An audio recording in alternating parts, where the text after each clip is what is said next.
Former President Donald Trump has announced plans to launch his own social media network. Hello, I'm Rob and welcome to BBC News Review, and joining me today is Neil. Hello, Neil. Hi Rob, hello everybody. If you would like to test yourself on the vocabulary you learn in this programme, there's a quiz on our website at bbclearningenglish.com. But now let's hear more about that story from this BBC News report. Donald Trump is launching his own social media network. Announcing the plans, the former US president said Truth Social would stand up to the tyranny of big tech. Mr. Trump was banned from Twitter and Facebook after his supporters stormed the US Capitol building in Washington in January. In a statement, he said it was unacceptable that your favourite American president had been silenced. So Donald Trump, the former president, has decided to launch his own social media network called Truth Social. Now, as we know, social media was crucial to Donald Trump's campaign to become president. And then whilst he was president, Twitter was his favourite way of getting his messages out to his followers. But he was banned from Twitter and other social media platforms after the events on Capitol Hill in Washington after the last election earlier on this year. Now he says he's going to launch a new network so that he can get his voice out there and so he can challenge the big technology companies. Yes, and we've got 3 words and expressions that you can use to talk about this story, haven't we? We have. They are silenced, big tech, and take on. That's silenced, big tech, and take on. OK, but one of those words appears in your first headline. What is that headline, please, Neil? Yes, it does. So the headline is from Sky News in the UK, and it reads, Truth Social, Donald Trump to launch social network, saying your favourite president has been silenced. Silenced. That's prevented from speaking. Yes, silenced, spelt S-I-L-E-N-C-E-D. Now, people probably recognise word in the middle there, which is a noun, silence. What's silence? Well, silence is when there's no noise. Sometimes it's a beautiful sound. Absolute silence. Yeah, silence is the absence of any sound, and the adjective there is silent. But a bit like the Christmas carol, Silent Night. That's right, yes. But we can also use this as a verb, to silence someone. To silence someone. That means to make someone silent, to stop them from making noise or speaking or expressing their opinion. So here you don't have any choice in being silent. You're being made to be silent. That's right, yes. So clearly in this headline, Donald Trump is saying that he wants to say things and the networks aren't letting him. So he feels as if he has been silenced, that they have made him silent. And it's quite a formal word to use, isn't it, when you're silenced? Yeah, we use this to talk about serious things, really. Opinions that are being prevented from being expressed and that type of thing. We don't use it, for example, you've got children, haven't you, Rob? Yeah. Yeah, and probably they make noise from time to time. You wouldn't say that you silenced them. You would say that you asked them to be quiet, or something a bit harsher if you were a bit angry. I'd say keep the noise down, yes, be quiet. But yes, I wouldn't say I am silencing you. Yes. Yeah, and we wouldn't say that you silenced your children. We just say you asked them to be quiet. So silenced, quite formal and serious sounding. Okay, well, let's have a summary of that word.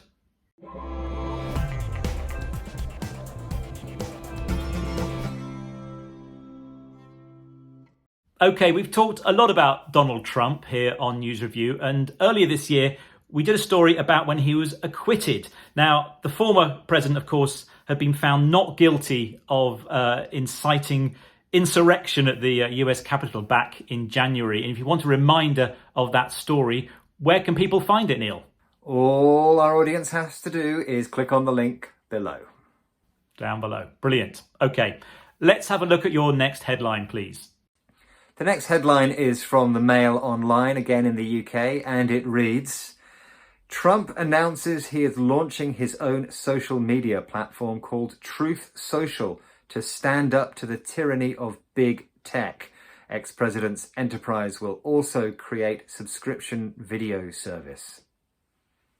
So this is big tech, large technology companies. That's right, made up of two words, big, B-I-G, and tech, T-E-C-H. Okay, so big tech, we're talking about big TVs, aren't we? Big game consoles. Big technology. Well, I understand why you think that, Rob, but you are not correct. I know you like to have a big TV to watch football matches, but this is not about the size of gadgets or individual pieces of technology. It's about the technology companies and their size. And by size, we mean their economic power, the number of employees they have, their influence, that type of thing, which of course is big. And is this all technology companies we're talking about? We're talking about a big four or five. So we're talking about Apple, Google, Microsoft, Facebook, Twitter, companies like these. These are well-known brands, aren't they, around the world? That's right, yeah. Also known as the tech giants or the big four or big five. And all of those expressions have big or giant, again, referring to the size of these companies. And we use the word tech, not technology. That's right. Tech is a common short form of the word technology. Technology is a big word, so we shorten it just to tech. And it refers to these companies, but also, as you were saying at the beginning there, Rob, individual gadgets, pieces of technology. And I know somebody who does like their technology. That's Roy, isn't it? He loves tech. He loves his tech, as we say. Would you describe him as a techie? Possibly. He could be a bit techie in that he loves the technology. He likes to know how it works, and he likes to use it as well. Yeah. So that is an expression, that's a word that we use to describe somebody who really likes their technology or who works in technology. So if somebody is an engineer of some kind involved in technology, we can call them a techie. They like the small details, don't they, sometimes in the technology. That's another way, perhaps a bit negative, but we might call somebody a techie. Yes, it's not always a nice thing to say about someone, to describe them as a techie, slightly kind of nerdy feel to it. But we're being nice about Roy here, of course. Always. Great. Well, let's have a summary of that word.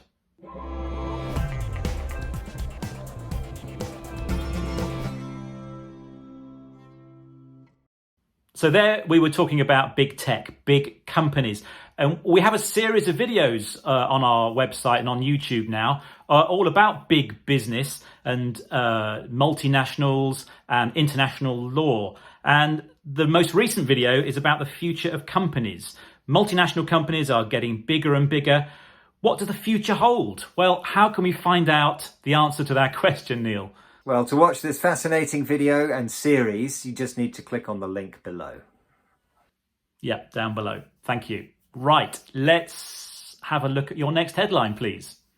Next headline comes from the Bloomberg website, and it reads, Here's Donald Trump's pitch for his new technology and media empire. The former president plans to take on Facebook, Amazon, Apple, Netflix, Google, and many more. Take on, compete against someone.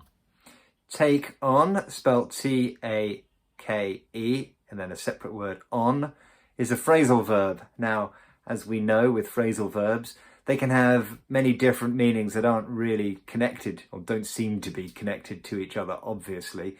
For example, if you run a company and you want to hire somebody, we take them on. How else is take on used, Rob? Some people take on the characteristics of someone else. So when they start looking like somebody else or acting like somebody else, we say they're taking on the appearance of somebody else. So they're just a couple of examples. But here, in this headline, take on has a different meaning. It means challenge, compete with someone. Is it about fighting? I like a good fight. I'm going to take on someone. It is about fighting, both literally and also figuratively. So is Donald Trump going to have a fight then? I don't think he'll be having a physical fight, but he is going to have a challenge, a struggle, a competition with these companies that already exist in order to try and defeat them. And so we see this use of take on very often in the sporting world. We can talk about, for example, Manchester United are going to take on Real Madrid in the Champions League. Or you mentioned you like fighting, can be used to describe boxing matches.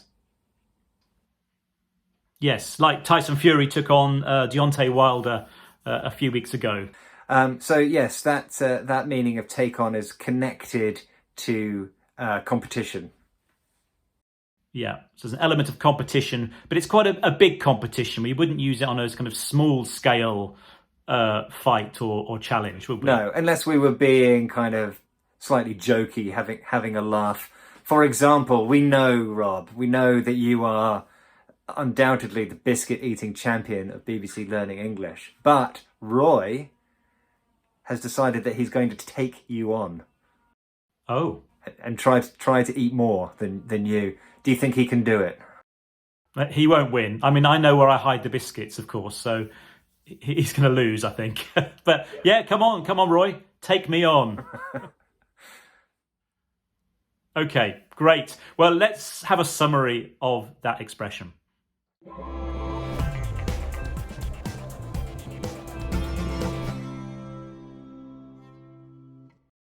Okay, it's time now to have a recap of those 3 words and expressions that we discussed today. What are they, please, Neil? We have silenced, prevented from speaking. Big tech, large technology companies, take on, compete against someone. Great. And just a reminder, you can test yourself on the understanding of this vocabulary in a quiz that's on our website at bbclearningenglish.com. And don't forget, you can check us out on all the big social media websites, but not Donald Trump's one yet, I don't think. Okay, that's all we have time for today. Do join us again next week. Bye for now. Goodbye.